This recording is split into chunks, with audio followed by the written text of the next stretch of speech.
দুদিন ধরেই বলছে মেয়ে ওর নাকি দুর্গাপূজায় একজোড়া ভালো জুতা লাগবে। তো সেই কারণে আরকি সারাদিন কাজকর্ম করে খাওয়া-দাওয়া করে বিকেলবেলা এখন সাইকেল নিয়ে বেরিয়ে পড়লাম মেয়েকে নিয়ে সাথে বাজারে। এখন বাজারে গিয়ে দেখি ও কিরকম জুতা পছন্দ করে।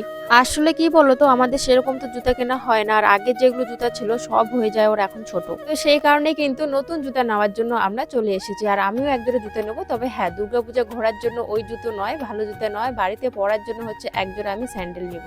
মেয়েকে তো অনেক জুতো দেখানো হয়েছে। তবে মেয়ে বলছে এই তারিখে নাকি ও একটু হিলওয়ালা জুতা নিবে আরকি। মানে একটু হিল, হিল টাইপের যাতে একটুখানি হিল থাকে। যাতে বেশি হিল না। বেশি হিল নিলে তো আবার পড়ে যাওয়ার ভয় থাকবে। তো বেশি হিল তো আমি কিনে দেব না। তবে ওর ইচ্ছে নেওয়ার একটু হিল, হিল টাইপের।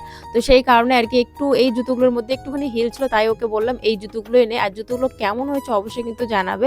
তো এখন কিন্তু আমরা বাড়িতে যাবো। এই যে মেয়ে সাইকেল নিয়ে দাঁড়িয়ে আছে। আমাদের কেনাকাটা শেষ হয়ে গেছে। আর এখন আমি এখানে দাঁড়িয়ে আছি চাউমিনের দোকানে। কারণ ছেলে ফোন করে বলছে ও নাকি চাউমিন খাবে। আসার পথে আমাকে নিয়ে আসতে বলেছিল। তো সেই কারণে এখানে দাঁড়িয়েছে। তো কেমন হয়েছে মিনি ব্লগটা অবশ্যই কিন্তু জানাবে। টাটা।